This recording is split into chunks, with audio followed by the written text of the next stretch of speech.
Manusia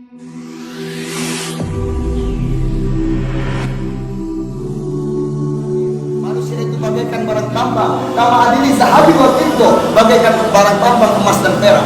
Fakhiyaruhum fil jahiliyah, maka mereka yang terbaik di zaman jahiliyah, khiyaruhum fil Islam, maka mereka juga yang terbaik di zaman Islam. Iza faquhu, apabila dia faqih, apabila dia memahami kata Rasulullah SAW. Hadirin saudara, kita bisa tahu bagaimana barang tambang itu. Siapa yang menyangka tanah Arab itu gersang, tandus, panas, kering, padang pasir. Tapi digali potensi-potensi di dalamnya, ternyata banyak minyak-minyak bumi yang berharga. Siapa yang menyangka tanah Irian Jaya, Papua sana hutan belantara, semak belukar, orang takut, orang serem melihatnya. Tapi ketika digali potensi yang ada di dalamnya, ternyata ditemukan banyak titik-titik emas yang berharga. Siapa yang menyangka orang yang tadinya preman, yang tadinya mabuk-mabukan, yang tadinya main tatoan, yang tadinya ahli-ahli maksiat, ketika digali potensi-potensi di dalamnya, ternyata banyak sesuatu yang berharga untuk ini agama.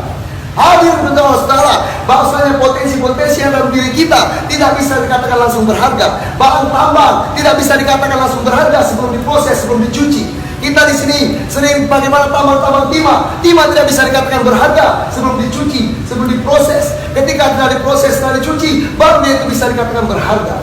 Begitu juga potensi-potensi yang ada dalam diri manusia saat ini, potensi-potensi yang ada dalam diri umat-umat akhir zaman saat ini. Potensi itu itulah iman. Iman ini hadirin sementara tidak akan bisa apabila kita hanya dalam majlis-majlis seperti ini, hanya dengan belajar-belajar. Mungkin praktek sholat kita bisa belajar, mungkin doa-doa kita bisa belajar, mungkin hafal-hafalan atau mungkin baca-bacaan Quran kita bisa belajar. Tapi yang namanya iman tidak bisa kita belajar, hadirin sementara. Karena mengapa? Telah digambarkan oleh Rasulullah, dia terangkan oleh Allah dalam surat Toha. Diceritakan kisah Nabi Musa AS. Musa ini belajar iman, belajar tauhid langsung kepada Allah. Bukan para pak kiai, bukan para wali, tapi para Allah. Yang belajar Nabi, yang mengajar Allah. Ketika Musa mudik, ingin meninggalkan daerah kampungnya, ingin balik kampung. Ternyata istrinya sedang sakit. Ketika Musa melihat di balik gunung itu ada cahaya, maka Musa datang ke arah gunung itu. Ketika Musa sampai ke tempat cahaya itu dipanggil, ya Musa, wahai Musa, ini anak buka, sesungguhnya aku Tuhanmu, kata Allah. Fahlan alaikal, lepaskan sendalmu, lepaskan kau punya trompa. Inna kabil wadi muqaddas itu. Sana sesungguhnya engkau sedang berada di lembah suci tua. Allah. Ini hadirin kata Allah, dipilih kata Allah. Wa anak tartuka, aku telah memilihmu, fastami lima yuha, maka dengar apa yang akan kuwahyukan untukmu, dengar apa yang akan kuajarkan kepadamu, kata Allah SWT. Allah ajari kalimat iman, Allah ajari kalimat tauhid. Apa kata Allah? Innani anallah, sesungguhnya aku ni Allah, la ilaha illa ana, tiada yang berhak disembah kecuali aku, kata Allah. Tapi apakah masuk dengan belajar dengan majlis-majlis? Ketika itu yang belajar Nabi, yang mengajar Allah, apakah iman akan masuk? Dites oleh Allah, diuji oleh Allah iman ini belajar Nabi Musa. Apa kata Allah? Wa ma tilka biyaminika ya Musa, apa yang ada di tangan kanan kau itu Musa? Maka Musa menjawab, ya as-soya, itu tongkat saya. Awat tawakkal alaiha, membantu aku dalam langkah. Wa usybiha ala ghanami, aku pukul daun untuk kambing-kambing aku makan. Wa ya fiha maribu ukhra, dan banyak manfaat-manfaat lain ya Allah. Lupa tauhid yang diajarkan oleh Allah. La ilaha illa ana, kata Allah. Tiada yang bisa beri manfaat kecuali aku, kata Allah. Maka diuji lagi oleh Allah yang kedua. Sudah dilemparkan alfiah ya Musa, lemparkan kau punya tongkat itu Musa, lemparkan kecintaanmu kepada tongkat itu. Maka dilempar oleh Nabi Musa AS. Allah ubah menjadi ular yang mengejar Nabi Musa. Lari Musa ketakutan. Tidak dilihat lagi itu tongkat yang tadi banyak manfaat. Masya Allah, ditegur oleh Allah. Wahai Musa, mengapa engkau lari? Mengapa engkau takut? La dharra illa ana, kata Allah. La ilaha illallah, la dharra illallah. Tidak ada yang bisa beri mudarat kecuali Allah. Tidak ada yang bisa mencelakakan kau, kata Allah, kecuali aku, wahai Musa. Buktikan kau punya iman. Iman yang kau pelajari tadi kau buktikan. Kau pegang ular itu. Maka dipegang oleh Nabi Musa AS, berubah lagi menjadi tongkat. Bingung Nabi Musa. Apakah iman hanya masuk dalam majlis-majlis seperti ini? Apa perintah Allah? Allah ajarkan kepada Nabi Musa, Allah ajarkan kepada semua yang mana Al-Quran datang kepada mereka, yang mana umat-umat ini yang diperintahkan Allah. Apa kata Allah? Diajarkan bagaimana supaya iman kau betul, supaya tauhid kau betul, supaya syirik kau hilang. Apa kata Allah? Idhhab ila fir'aun innahu tagha. Kau datang itu Fir'aun, kau taskir itu Fir'aun, kau dakwah itu Fir'aun. Kau ajak taat padaku, kata Allah. Ketika itu Musa bergerak, takut Musa siapa Fir'aun. 70.000 bayi dicincangnya hidup-hidup. Maka Nabi Musa ketakutan. berdoa kepada Allah, Rabbi shrah li sadri, ya Allah lapangkanlah dadaku, wa yassir li amri, mudahkanlah urusanku untukku, wahlul 'uqdatam min lisani, cabut keluar dari lidahku, yafqahu qawli, agar mereka mengerti perkataanku. Berangkat Musa membentangkan iman yang dipelajarinya dalam medan dakwah. Berdakwah Musa, ketika Musa membentangkan iman dalam medan dakwah, mencari Firaun, ternyata Firaun yang ketakutan.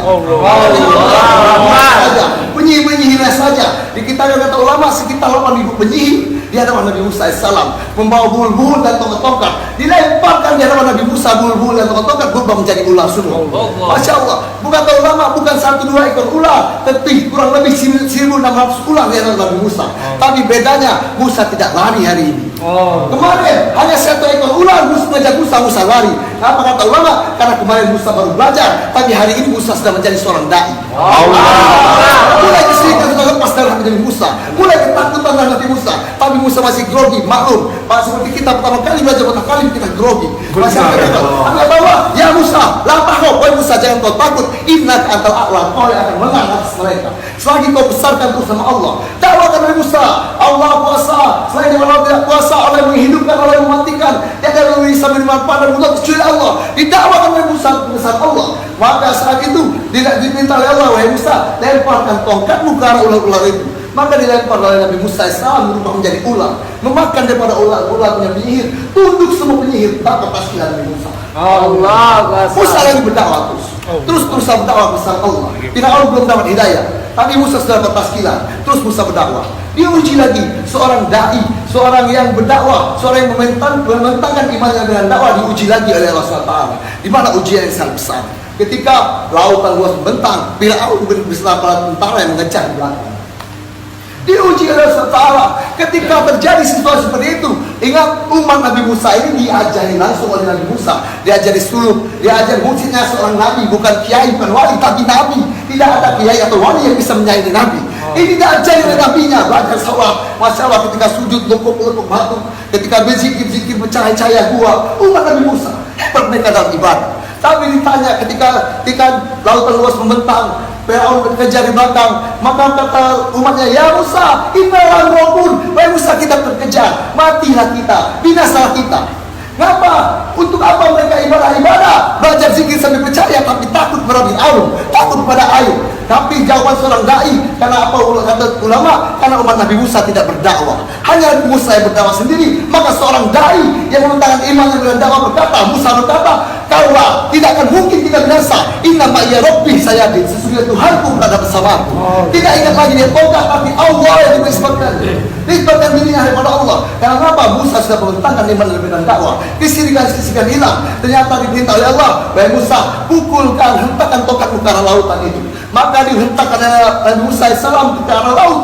Terhadap sisi Allah belahkan laut itu seperti belahan-belahan gunung yang sangat besar. Dan ketika bawa kau pergi ke sana, dengan lebar lautan itu diterbang oleh Musa, Firaun mengejar di tengah. Ketika sampai Musa ke seberang, minta oleh Allah lagi, dan Musa hentakkan lagi tongkat ke arah lautan tadi. Ketika hentak lagi oleh Musa, maka tenggelamnya Firaun langat walai beserta para pesertaranya. Karena apa? Iman yang mentangkan medan dakwah lepas dari kesirikan. Kul hazihi sabili, katakan oleh Muhammad SAW, hazihi sabili, inilah jalan hidupku, inilah satu-satunya jalanku. Apa jalan hidup Rasulullah SAW? Adu ilallah, mengajak manusia kepada Allah. Allah basiratin, dan hujah yang nyata dan penahan hati.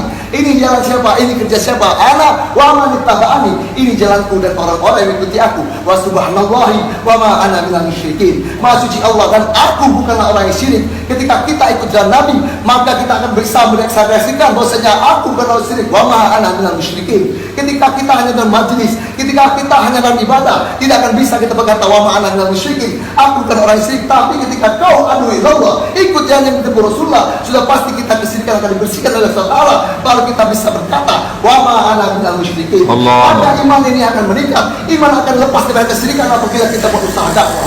Maka kita bisa tahu bagaimana kita sebelum kita berdakwah, apa yang kita rasakan. Maka untuk itu, untuk mendapatkan kesempurnaan iman, kita berkorban di Allah. Saya berniat Pak Ustaz bagaimana semua yang saya